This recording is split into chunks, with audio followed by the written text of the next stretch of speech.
শীতে বিপর্যস্ত জনজীবন, একাধিক তীব্র মৃদু শৈত্যপ্রবাহের পূর্বাভাস, দেশের বিভিন্ন স্থানে মৃদু ভূমিকম্প অনুভূত। ঘন কুয়াশায় ঢাকা মাওয়া এক্সপ্রেসওয়েতে আবারও সড়ক দুর্ঘটনা, নিহত 4, আহত 20 জনের মধ্যে 5 জন আশঙ্কাজনক। বাজারে ভরপুর শীতের সবজি, দাম কমায় সন্তুষ্ট ক্রেতা, বেড়েই চলছে মাছ মুরগির দাম, সরবরাহ ঘাটতির অজুহাত। ইতালি গিয়ে দালালের নির্যাতনে নিহত মাদারীপুরের আসাদ, পরিবারের শোকের মাতম, মরদেহ ফেরানোর আকুতি। দিনাজপুরের ফুটপাত অস্থায়ী দোকানের দখলে, দিন দিন ছোট হয়ে পড়েছে রাস্তা, প্রতিনিয়ত ঘটছে দুর্ঘটনা। ইসরায়েলি হামলায় হামাসের পুলিশ প্রধান সহ আরও 71 ফিলিস্তিনির প্রাণহানি, অপুষ্টিতে মৃত্যুর ঝুঁকিতে গাজার হাজারো শিশু। এবং বিপিএলে ঢাকা পর্বের শেষ দিনে 2টি ম্যাচ, চিটাগাংয়ের প্রতিপক্ষ রাজশাহী, ঢাকার মুখোমুখি খুলনা।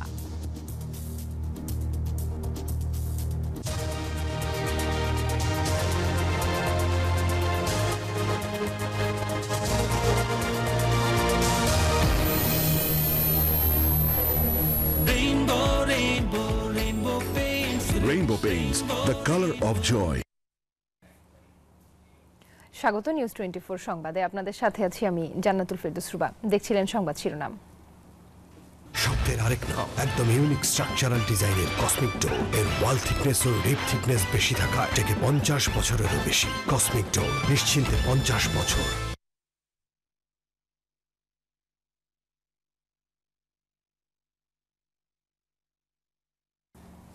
এবারে বিস্তারিত। সারা দেশে শীতের এমন তীব্র অনুভূতি থাকতে পারে আরও 4 দিনের মতো। সকালে আগারগাঁও আবহাওয়া অফিসের ব্রিফিংয়ে তথ্য জানানো হয়, ঘন কুয়াশার কারণে এবার শীতের তীব্রতা বেশি। জানুয়ারিতে উত্তর পূর্ব মধ্যাঞ্চলে 1 থেকে 2টি তীব্র শৈত্যপ্রবাহ এবং 2 থেকে 3টি মৃদু শৈত্যপ্রবাহ হওয়ার সম্ভাবনা রয়েছে, তবে রাজধানীতে শৈত্যপ্রবাহ হওয়ার সম্ভাবনা নেই। বর্তমানে দেশের রংপুর, রাজশাহী, খুলনা, কুষ্টিয়া, নওগাঁয় শৈত্যপ্রবাহ চলছে বলে জানায় আবহাওয়া অধিদপ্তর। ঘন কুয়াশা বা সারাদিনে যে কুয়াশাটা, এই কুয়াশাটা থাকবে এবং 7 তারিখ পর্যন্ত শীতের যে তীব্র শীত অনুভূত হবে এবং 7 তারিখের পর থেকে এই কুয়াশার ভাবটা কমে আসবে, দিনের তাপমাত্রা বাড়বে। দেশের উত্তর পূর্বাঞ্চল এবং মধ্যাঞ্চলে 1 থেকে 2টি তীব্র শৈত্যপ্রবাহ, মাঝারি থেকে তীব্র শৈত্যপ্রবাহ, যেখানে তাপমাত্রা 4 ডিগ্রি পর্যন্ত আসতে পারে এবং 2 থেকে 3টি মৃদু থেকে মাঝারি শৈত্যপ্রবাহ। এই যে আমার ব্যাংক আরএফএল গ্যাস স্টোভ, এর সায়েন্টিফিক নজল আর ব্রাশ বার্নার তাপকে সমানভাবে ছড়িয়ে খরচ বাঁচায় 25%। আরএফএল গ্যাস স্টোভ নিরাপদ ও গ্যাস সাশ্রয়ী। 304 ফুড গ্রেড স্টেইনলেস স্টিলে তৈরি, যা নিশ্চিত করে জংবিহীন সিঙ্কের আজীবন নিশ্চয়তা। আরএফএল কিচেন সিঙ্ক, স্বাস্থ্যকর কিচেনের চিরস্থায়ী সমাধান। ঢাকা ও সিলেট সহ দেশের বিভিন্ন স্থানে ভূমিকম্প অনুভূত হয়েছে। শুক্রবার সকাল 10:32 রাজধানী সহ দেশের বিভিন্ন স্থানে ভূমিকম্প অনুভূত হয়। রিখটার স্কেলে এর মাত্রা ছিল 5। আবহাওয়া অধিদপ্তরের ভূমিকম্প পর্যবেক্ষণ ও গবেষণা কেন্দ্রের তথ্য বলছে, ঢাকা থেকে 482 কিলোমিটার দূরে মিয়ানমারের একটি স্থান এই ভূমিকম্পের উৎপত্তি স্থল। এর প্রভাবে রাজধানী সহ উত্তর পূর্বাঞ্চলের সিলেট এবং এর আশেপাশের কিছু এলাকায় কম্পন অনুভূত হয়। এদিকে ইউএসজিএস বলছে, ভূমিকম্পটির কেন্দ্র ছিল ভারতের দক্ষিণ পূর্বাঞ্চলীয় রাজ্যের নাগাল্যান্ডের ফেক শহর থেকে 128 কিলোমিটার দূরে। রিখটার স্কেলে এর মাত্রা ছিল 5।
বিজলি কেবলস যে কোনো স্থাপনার বৈদ্যুতিক সংযোগকে রাখে নিরাপদ। এর স্কিন কোটেড ইনসুলেশন সম্পূর্ণ ফায়ার রিটার্ডেন্ট, তাই বিজলি কেবলস নিজেই নিজেকে নেভায়। বিজলি কেবল নিরাপদ আজীবন। নিউজ 24 সংবাদে একটি বিরতি নিচ্ছি, সাথেই থাকুন।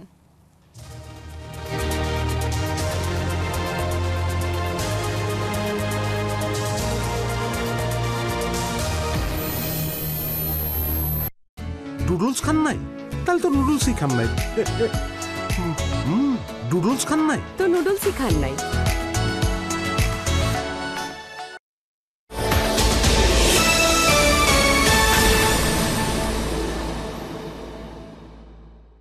শিয়া বাটার ও ভিটামিন ই সমৃদ্ধ লিলি গ্ল্যাম বিউটি সোপ আপনার ত্বককে রাখে প্রাণবন্ত ও স্নিগ্ধ। Lily, always beautiful. প্রথম থেকে আমার ভরসা টুইঙ্কেল বেবি ওয়াইপস। শুরুটা হোক যত্নে। ভাই, এটা তো জিপি সিম না যে সবকিছু মিলাইয়া 1 নম্বরটা পাইবেন। একের মধ্যে অনেক গ্রামীণ ফোনের 1 নম্বর প্ল্যান।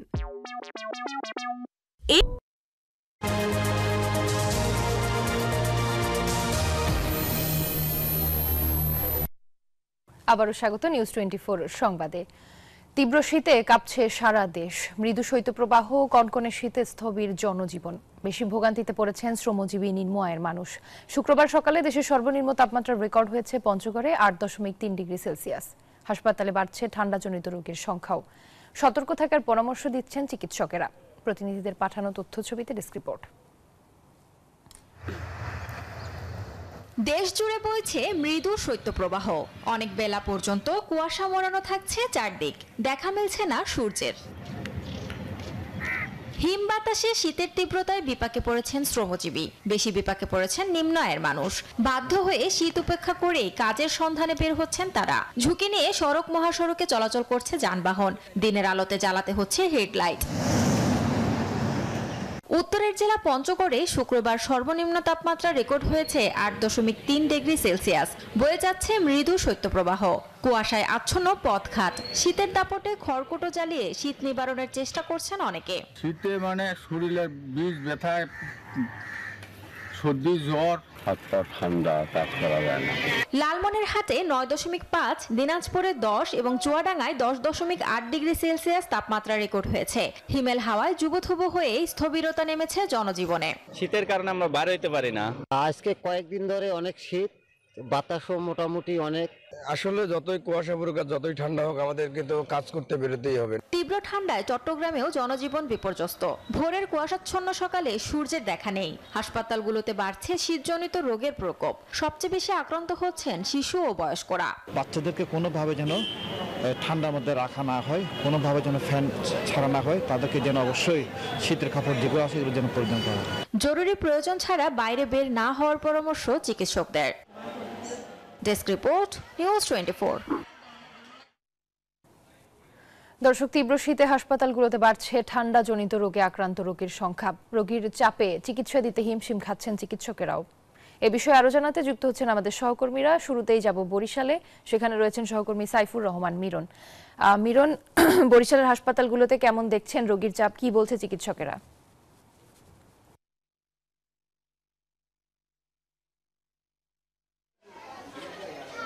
ধন্যবাদ রুবা, আপনি ঠিকই বলেছেন যে সারা দেশেই মৃদু শৈত্যপ্রবাহ বয়ে যাচ্ছে। সে কারণে কিন্তু হাসপাতালগুলোতে বাড়ছে ঠান্ডাজনিত রোগীর সংখ্যা। এই মুহূর্তে আমরা আছি বরিশাল শেরেবাংলা মেডিকেল কলেজ হাসপাতালের শিশু ওয়ার্ডে, এবং শিশু ওয়ার্ডে এই মুহূর্তে আমরা দেখছি যে প্রত্যেকটি বিছানায় 2জন 3জন এবং মেঝেতেও অসংখ্য শিশু কিন্তু চিকিৎসা নিচ্ছেন। এবং যারা এখানে চিকিৎসা নিতে এসেছেন তাদের মধ্যে অধিকাংশই মূলত জ্বর, সর্দি, কাশি, নিউমোনিয়া, টাইফয়েড, আমাশা বা ডায়রিয়া এই সব উপসর্গ নিয়েই কিন্তু তারা এসেছেন। এবং গত রাতে বিশেষ করে বমি ভাব, রাতে অনেকে এসেছেন, তাদের সন্তানরা, ছোট্ট শিশুরা হঠাৎ করে বমি ভাব, এবং তারপরে তারা হাসপাতালে এসেছেন। কিন্তু চিকিৎসকরা বলেছেন যে এই বমি ভাব বা ডায়রিয়া এগুলো মূলত ঠান্ডার জন্যই মূলত বেড়েছে। এবং চিকিৎসকরা বলছেন শিশুদের যাতে না লাগে সে ব্যাপারে তারা পরামর্শ দিয়েছেন। একই সঙ্গে বয়স্কদেরও পরামর্শ দিয়েছেন যে ঠান্ডা না লাগানো এবং দ্রুত যদি ঠান্ডা লেগেই যায় তাহলে চিকিৎসকের শরণাপন্ন হওয়া। এই ছিল বরিশাল শেরেবাংলা মেডিকেল কলেজ হাসপাতাল থেকে ঠান্ডাজনিত রোগের সবশেষ তথ্য। একই তথ্য জানতে যাব চট্টগ্রামে, সেখানে আছেন সহকর্মী নয়ন বড়ুয়া। জয়, আপনি জানাবেন আপনি কোথায় আছেন, ঠান্ডাজনিত রোগের অবস্থা কি চট্টগ্রামে?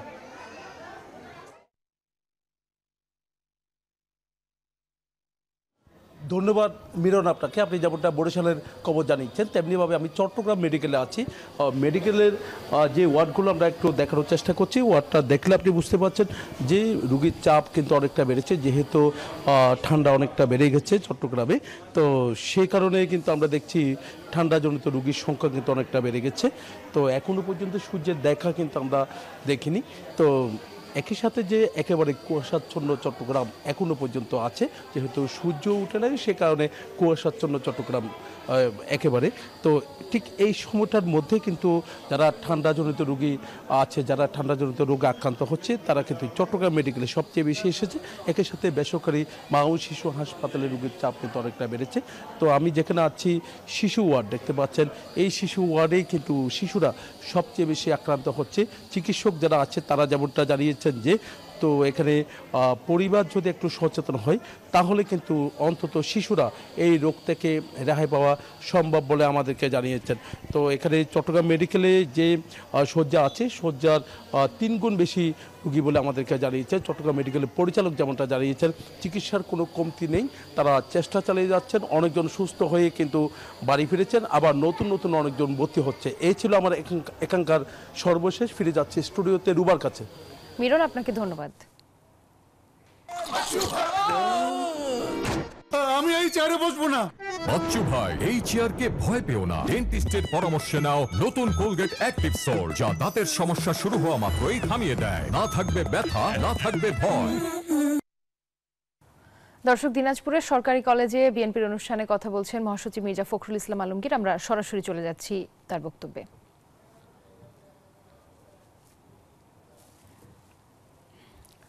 দুঃখিত, আমরা চলে যাচ্ছি পরবর্তী সংবাদে। ঢাকা মাওয়া এক্সপ্রেসওয়েতে আলাদা সড়ক দুর্ঘটনায় 4 জন নিহত হয়েছেন, আহত আরও অন্তত 20 জন। হাইওয়ে পুলিশ জানায় শুক্রবার ভোর 5টার দিকে এক্সপ্রেসওয়ের হাসারা এলাকায় ঢাকামুখী লেনে বাস ও ট্রাকের সংঘর্ষে 2 জন নিহত হন। বৃহস্পতিবার দিবাগত রাত 11:30টার দিকে সিরাজুদ্দি খানের নিমতলা এলাকায় মাওয়ামুখী লেনে একটি কাভার্ড ভ্যানের পেছনে ধাক্কা দেয় একটি মিনি বাস। এতে নিহত হন 2 জন। নিহতদের মরদেহ শ্রীনগর উপজেলা স্বাস্থ্য কমপ্লেক্সে রাখা হয়েছে। কাভার্ড ভ্যানটি জব্দ করেছে পুলিশ, পালিয়েছে চালক।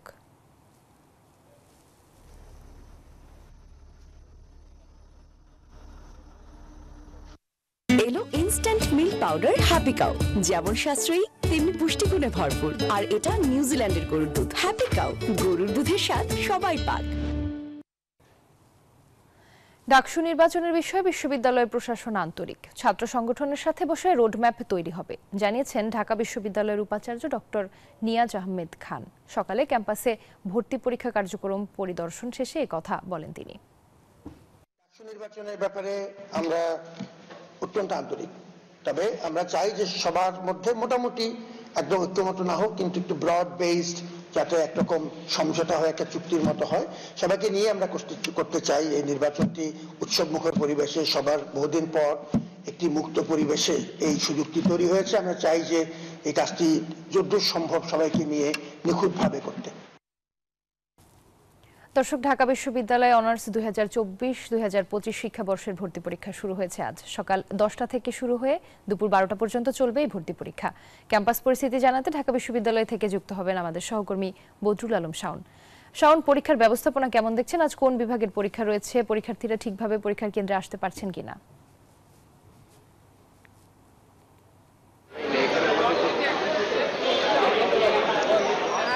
আজকে কিন্তু ঢাকা বিশ্ববিদ্যালয়ের আইবিএ বিভাগের বিবিএ প্রোগ্রামের পরীক্ষা দিয়ে শুরু হয়েছে ঢাকা বিশ্ববিদ্যালয় ভর্তি পরীক্ষা। কিন্তু আপনি দেখতে পাচ্ছেন আমার পেছনে কিন্তু এই কিছুক্ষণ আগেই শিক্ষার্থীরা পরীক্ষা দিয়ে বের হয়ে গেছে। সকাল 10টা থেকে এই পরীক্ষা শুরু হয়েছিল বিবিএ প্রোগ্রামের মাধ্যমে। আমরা প্রতি বছরের সাথে এবার একটু ভিন্নতা রয়েছে যে এর আগের বার বিভিন্ন বিভাগের ইউনিটের মাধ্যমে ঢাকা বিশ্ববিদ্যালয়ের ভর্তি পরীক্ষাগুলো শুরু হয়ে ছিল, কিন্তু এবার ইনস্টিটিউটের রিক্টের এই প্রোগ্রাম বিবিএ প্রোগ্রামের মাধ্যমে কিন্তু ঢাকা বিশ্ববিদ্যালয়ের ভর্তি পরীক্ষা শুরু হলো। সকাল 10টার এই পরীক্ষা শুরু হওয়ার পর প্রায় 11টার দিকে ঢাকা বিশ্ববিদ্যালয়ের উপাচার্য ডক্টর নিয়াজ আহমেদ খান তিনি এই ভর্তি পরীক্ষার পরিদর্শনে আসেন। এ সময় তিনি সাংবাদিকদের বলেন যে জালিয়াতি প্রতিরোধে এবং সুষ্ঠুভাবে এই যে ভর্তি প্রক্রিয়া প্রতি বছর যে শুরু হয় সেই ভর্তি পরীক্ষা শেষ করার জন্য সব ধরনের ব্যবস্থাপনা তারা নিয়েছেন। আমরা জানি যে এই যে ঢাকা বিশ্ববিদ্যালয়ের ভর্তি পরীক্ষা আজকে যে শুরু হলো, এরপরে আগামীকাল কলা বিভাগের ভর্তি পরীক্ষা শুরু হবে। এরপরে সামাজিক বিজ্ঞান অনুষদ, বিজ্ঞান অনুষদ এবং অন্যান্য বিভাগের অনুষদের পরীক্ষাগুলো পর্যায়ক্রমে অনুষ্ঠিত হবে। আজকের পরীক্ষায় বিবিএ প্রোগ্রামে প্রায় 10,278 জন পরীক্ষার্থী কিন্তু অংশ নিয়েছিল 120টি সিটের বিপরীতে। তো এই ছিল আমার কাছে এখন পর্যন্ত সর্বশেষ সংবাদ। রুবা, ধন্যবাদ।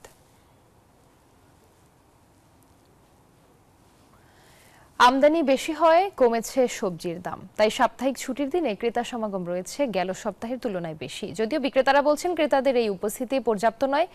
এদিকে ঊর্ধ্বমুখী মাংসের বাজার বেড়েছে সোনালী মুরগির দাম, ব্রয়লার মুরগিও বিক্রি হচ্ছে গত সপ্তাহের চেয়ে বেশি দামে। এছাড়া বেড়েছে মাছের দামও। শীতের সবজিতে ভরপুর বাজার, কনকনে ঠান্ডার মধ্যেও ক্রেতার উপস্থিতি চোখে পড়ার মতো। প্রতি কেজি শিম বিক্রি হচ্ছে 40 থেকে 60 টাকায়। আকার ভেদে বাঁধাকপি প্রতি পিস বিক্রি হচ্ছে 30 থেকে 40 টাকায়। ফুলকপি পিস প্রতি বিক্রি হচ্ছে 20 থেকে 30 টাকায়। বিক্রেতারা বলছেন সবজির সরবরাহ বেড়েছে, তাই কমেছে দাম। দাম কমায় খুশি ক্রেতারাও। সবজির দাম তুলনামূলক অনেক কম, যেমন আপনার মোটামুটি শীতকালীন যে সবজিগুলা, এই সবজিগুলা মানে বর্তমানে বাজারে সবই আছে। আরো কমবে দাম, দোয়া করেন বৃষ্টি ভালো যদি না হয় মানুষ প্রচুর মতো তৃপ্তি মতো তারা খেতে পারবে। বাজারে এসে মোটামুটি আজকে খুশি ভালো লাগতেছে যে প্রত্যেকটা সবজির দামই কমছে আগের থেকে। গত মাসে যা কিনেছি তার থেকে ডাবল সবজি পাচ্ছি প্রায়। কমতে শুরু করেছে আলু পেঁয়াজের দামও। এদিকে মাছ মাংসের বাজারে এখনো বাড়তি মুরগির দাম। ব্রয়লার মুরগি বিক্রি হচ্ছে প্রতি কেজি 200 টাকায়, সোনালী 340 টাকা কেজি। ব্রয়লার 200 টাকা, আগের থেকে কেজিতে 20 টাকা বাড়ছে। বেচা কিনা ইনশাল্লাহ ভালো আছে। সোনালী 330 টাকা, আগে আছে 280, 300, এখন 330, ওটার দাম একটু বাড়ছে। সবজি নাগালের মধ্যে আছে, কিন্তু সবজি ছাড়া আর অন্য কোনো জিনিসের দাম তো কমে নাই। মাছ মাংস তো নাগালের বাইরে। মাছ মাংসের দাম কমে নাই, মাছের দাম বেশি। মাছেরও দাম বাড়তি। রুই বিক্রি হচ্ছে 600 টাকা কেজি, চিংড়ি কেজি 900 টাকা। নাগালের বাইরে বিভিন্ন সামুদ্রিক মাছের দাম। ফারজানা রিয়া, নিউজ 24, ঢাকা। নিউজ 24 সংবাদে আবার একটি বিরতি নিচ্ছি, সাথেই থাকুন।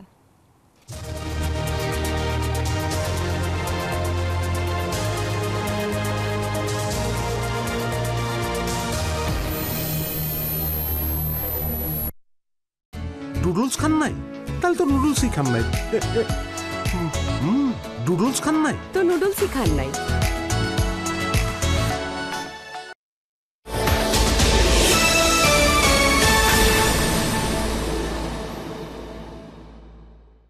ভাই, এটা তো জিপি সিম না যে সবকিছু মিলাইয়া 1 নম্বরটা পাইবেন। একের মধ্যে অনেক, গ্রামীণ ফোনের 1 নম্বর প্ল্যান। এই প্রথম প্যারাশুট 350 মিলি সুবিধা প্যাকে 40 মিলি এক্সট্রা ফ্রি। আজই কিনুন। কসমিক ডোর, এই দরজা ভেঙে ঢুকতে হবে।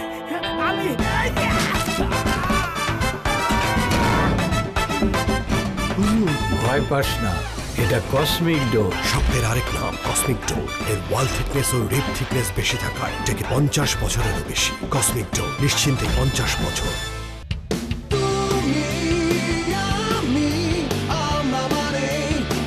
অদম্য সব মানুষের জন্য বাংলা লিংকটি এলো অদম্য অফার।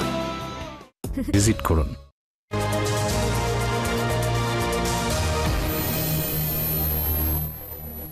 স্বাগত আরেকবার নিউজ 24 সংবাদে। উন্নত জীবনের আশায় ইতালি যাওয়ার স্বপ্ন নিয়ে বাড়ি ছেড়েছিলেন মাদারীপুরের আসাদ মাতুব্বর, কিন্তু বুধবার সকালে পরিবারের কাছে খবর আসে আসাদ আর বেঁচে নেই। মৃত্যুর খবরে পরিবারে বইছে শোকের মাতম। পরিবারের দাবি, আসাদকে অমানবিক নির্যাতন করে দালালরা মেরে ফেলেছে। দালালের বিচার ও আসাদের মরদেহ দেশে ফেরত চেয়েছেন স্বজনেরা। এ ধরনের ঘটনা যাতে আর না ঘটে সে বিষয়ে কাজ চলছে বলে জানিয়েছে প্রশাসন। বেলাল রিজভির তথ্যচিত্রের রিপোর্ট। 42 লাখ টাকা মুক্তিপণ দিয়েও আসাদকে বাঁচাতে পারেনি তার পরিবার। মা হারিয়েছেন সন্তান, স্ত্রী হারিয়েছেন স্বামীকে, আর 2 ছেলে তার বাবাকে। ইতালি যাওয়ার স্বপ্ন নিয়ে বাড়ি ছেড়েছিলেন মাদারীপুর ডাসার উপজেলার পশ্চিম কমলাপুর গ্রামের আসাদ মাতুব্বর। 2 বছর আগে সদর উপজেলার জিকরহাট গ্রামের দালাল রুবেলের সাথে 17 লাখ টাকায় ইতালি যাওয়ার চুক্তি হয়। কিন্তু লিবিয়া পৌঁছার পরই দালাল চক্ররা তাদের একটি বন্দিশালায় আটকে রেখে চালায় নির্যাতন। সেই নির্যাতনের ভিডিও পরিবারকে দেখিয়ে 42 লাখ টাকা হাতিয়ে নেয় চক্রটি। বন্দি থাকলেও পরিবারের সাথে প্রতিনিয়ত যোগাযোগ ছিল আসাদের, কিন্তু হঠাৎ লিবিয়া থেকে বুধবার সকালে ফোন আসে আসাদ মারা গেছে। কথা কিছু সুস্থ মানুষ স্বাভাবিক, কথা কর পর 3টার খেলাওয়ারা ফোন দিছে কি গেছে,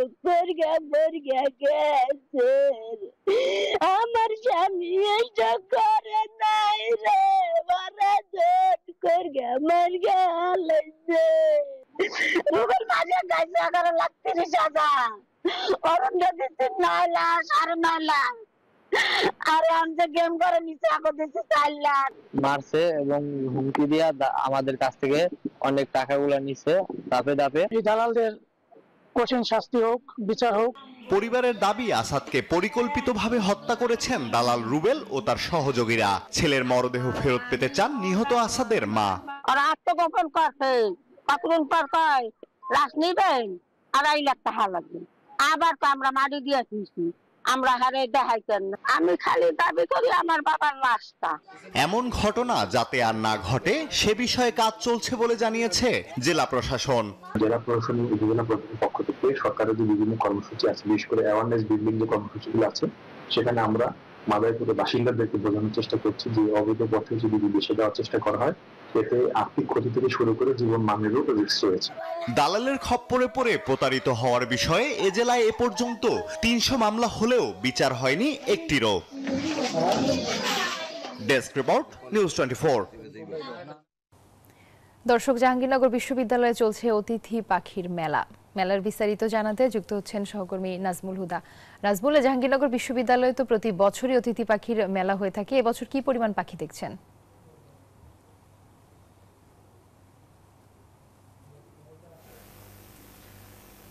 ধন্যবাদ আপনাকে। আপনি যেমনটি বলছিলেন, এই মুহূর্তে রয়েছি জাহাঙ্গীরনগর বিশ্ববিদ্যালয়ের জহির রায়হান হলের সামনে এবং প্রতি বছরই এখানে পাখি মেলা হয়। এখন 24তম পাখি মেলা চলছে এবং 2001 সালে জাহাঙ্গীরনগর বিশ্ববিদ্যালয়ে পাখি মেলা শুরু হয়েছে। এখন পর্যন্ত প্রতি বছরই পাখি মেলা হয়। এই বছরে জাহাঙ্গীরনগর বিশ্ববিদ্যালয়ে প্রধান প্রধান যে লেকগুলি রয়েছে সেই লেকগুলিতে কোথাও কোনো পাখি দেখা যাচ্ছে না এবং পাখি শূন্য হয়ে পড়েছে বিশ্ববিদ্যালয়ে।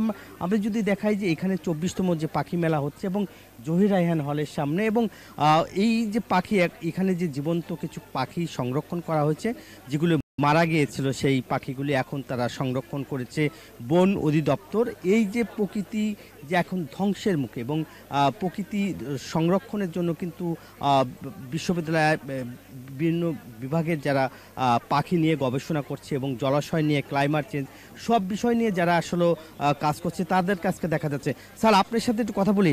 আপনি তো এই যে বন অধিদপ্তরে কাজ করেন, পাখি কেন নেই, কি কারণে নেই, কি মনে হচ্ছে? এইমাত্র তো বললাম আবার। ও আচ্ছা, পাখি কেন নেই? আসলে পাখি নেই না, পাখি কমে গেছে। কমে যাওয়ার যথেষ্ট কারণ আছে। এটার কারণ হচ্ছে যে, যেটা আমি মনে করি যে পাখির যে আবাসস্থল, ওর যে উপযোগী পরিবেশটা, সেইটা এই মুহূর্তে আসলে কমে গেছে। মানুষের প্রধান লেকগুলি জাহাঙ্গীরনগরে কোথাও পাখি নেই, কারণটা কি?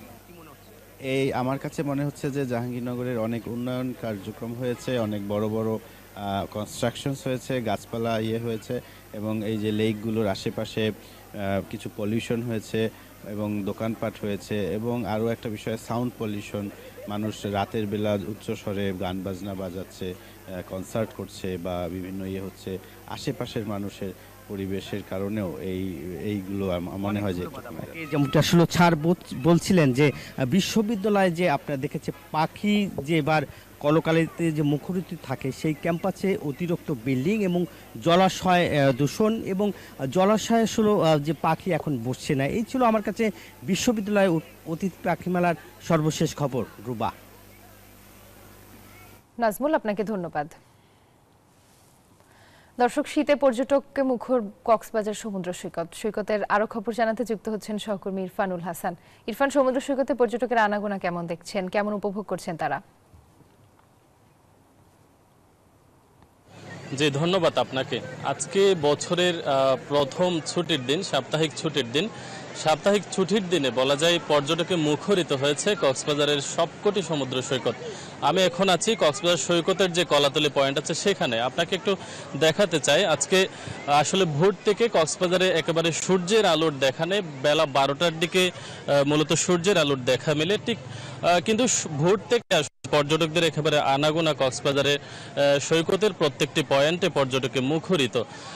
শীতের নীল জলরাশি, সাগরের যে নীল জলরাশি এবং শীতের ঠান্ডা হাওয়াতে আসলে পর্যটকরা কক্সবাজারে ঘুরতে আসছেন। পাশাপাশি কক্সবাজারের আরও বেশ কয়েকটি পর্যটন কেন্দ্র রয়েছে, হিমছড়ি, ইনানি থেকে শুরু করে দরিয়ানগর, প্রায় সবকটি কেন্দ্রে আজকে বলা যায় মোটামুটি পর্যটকে মুখর রয়েছে। তো আপনাকে একটু দেখাতে চাই, আজকে আসলে সাগরের যে নীল জলরাশি সেখানে গা ভাসাতে দেশের বিভিন্ন প্রান্ত থেকে অনেক পর্যটক মূলত কক্সবাজারে ঘুরতে এসছেন। আমরা কথা বলেছিলাম কক্সবাজারের যারা পর্যটন ব্যবসায়ী আছে তাদের সাথে, তারা যেটি বলছেন যে কক্সবাজারে এই বছরের গত কয়েক বছরে যে খরা ছিল, রাজনৈতিক খরা থেকে শুরু করে সবকিছু কাটিয়ে এই বছর যদি আসলে দেশের পরিস্থিতি স্থিতিশীল থাকে তাহলে কক্সবাজারে পর্যটনে প্রাণ ফিরে পাবে বলে তারা মনে করছেন। তো কক্সবাজারের কলাতলি থেকে এই ছিল আমার হাতে থাকা খবরাখবর। ইরফান, আপনাকে ধন্যবাদ। নিউজ 24 সংবাদে নিচ্ছে আবার একটি বিরতি, সাথেই থাকুন।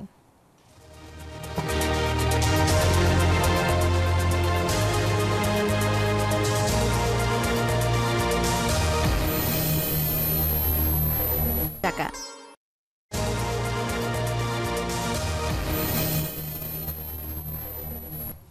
আবারও স্বাগত নিউজ 24 সংবাদে। এবারে আন্তর্জাতিক প্রসঙ্গ।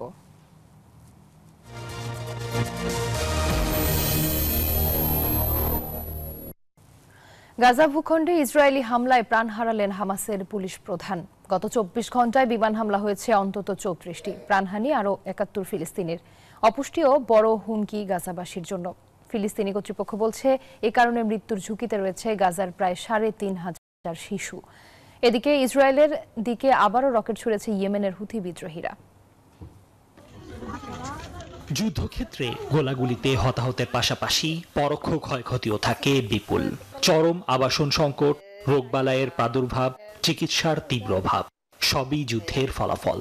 আরও একটি বড় ফল অপুষ্টি, যা গাজাবাসীর কাছে এখন এক ভয়াবহ হুমকি। ফিলিস্তিনি কর্তৃপক্ষ বলছে গাজা ভূখণ্ডে অপুষ্টির শিকার হাজার হাজার শিশু। এ কারণে তারা রয়েছে মৃত্যুর ঝুঁকিতে। খাদ্যের তীব্র অভাবে বিপর্যয়ে মোট জনসংখ্যার 22% মানুষ। খান ইউনিসের পশ্চিমে মাওয়াসি এলাকায় জারাব ক্যাম্পের মেডিকেল পয়েন্টে রয়েছে আমরা। এই শিবিরে বর্তমানে আমাদের কাছে তীব্র এবং দীর্ঘস্থায়ী অপুষ্টির প্রায় 200টি ঘটনা রয়েছে। প্রতিদিন অবরুদ্ধ গাজায় ইসরায়েলি বোমা হামলা চলছেই। গত 24 ঘন্টায় প্রাণ গেছে আরও 71 জনের, যাদের মধ্যে রয়েছেন হামাসের পুলিশ প্রধান মাহমুদ সালাহ ও তার সহকারী। মোট নিহত 45,600, আহত লক্ষাধিক। শুক্রবার ভোরে ইয়েমেন থেকে ইসরায়েলের দিকে ক্ষেপণাস্ত্র ছুড়েছে হুথি বিদ্রোহীরা। তেল আবিব ও জেরুজালেম থেকে শোনা গেছে বিস্ফোরণের শব্দ। এতে কতটা ক্ষয়ক্ষতি হয়েছে তার বিস্তারিত অজানা। নিবির আমিন, নিউজ 24। এবার জানাবো খেলার সংবাদ।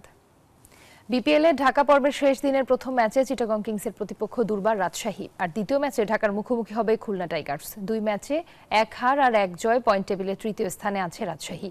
অন্যদিকে 1 ম্যাচের একটিতে হেরে টেবিলের তলানিতে চট্টগ্রাম কিংস। এই ম্যাচে জিতে পয়েন্ট টেবিলে নিজেদের অবস্থান আরও শক্ত করতে চায় রাজশাহী। অন্যদিকে হারের বৃত্ত থেকে বেরিয়ে আসায় লক্ষ্য চিটাগং কিংসের। মিরপুরে ম্যাচটি শুরু হবে দুপুর 2টায়। এদিকে দিনের আরেক ম্যাচে ঢাকার বিপক্ষে মাঠে নামবে খুলনা। রংপুরের পরেই টেবিলের 2 নম্বরে আছে খুলনা আর 5 নম্বরে আছে সাকিব খানের ঢাকা। এই দুই দলের লড়াই শুরু হবে সন্ধ্যা 7টায়।